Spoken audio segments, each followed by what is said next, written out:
আজকে হচ্ছে ভূত চতুর্দশী। তো ভূত চতুর্দশীতে আমরা 14 প্রদীপ জ্বালি আর সকালে হচ্ছে 14 শাক খাই। 14 শাক বলতে বাজারে এখন যেটা বিক্রি হয় 14 শাক বলে সেটাই আমরা নিয়ে আসি, সেটাই খাই। আর সব শাক যে মেশানো আছে সেটাও আমার জানা নেই, ক রকমের ওখানে শাক মেশানো আছে। তো আমরা ওটাই খেয়ে থাকি 14 শাক। আর 14 প্রদীপ তো জ্বালি। আর 14 প্রদীপের জন্য আমি দেখুন থালা ভর্তি প্রদীপ সাজিয়ে নিয়েছি। 14 থেকে বেশিই আছে, এখানে অনেকগুলোই রাখা আছে। শুভ দীপাবলির শুভেচ্ছা জানাই সকলকে, আমার সকল বন্ধুদের। আজকের দিনে যেন সবাই ভালো থাকে। এই যে যেমন প্রদীপ জ্বলছে বা চারিদিকে যেমন আলো ঝলমল করছে, সেরকমই সবার জীবন যেন আলোয় আলোকিত হয়ে ওঠে, এই প্রার্থনা করি।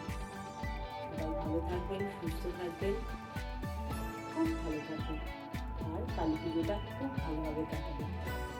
কিন্তু সবাই জানেন আমাদের সকালে 14 শাক খেতে হয় আর 14 প্রদীপ জ্বালতে হয়।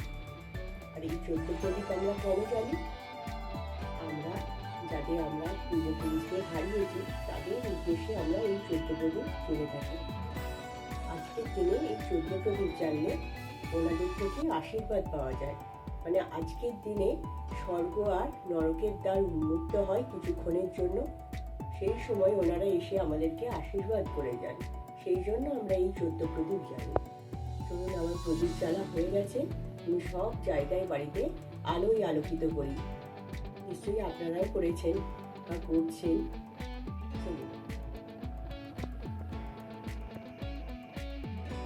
আজ থেকে কেমন বাজি ফাটছে শুনতে পাচ্ছেন প্রচণ্ড জোরে।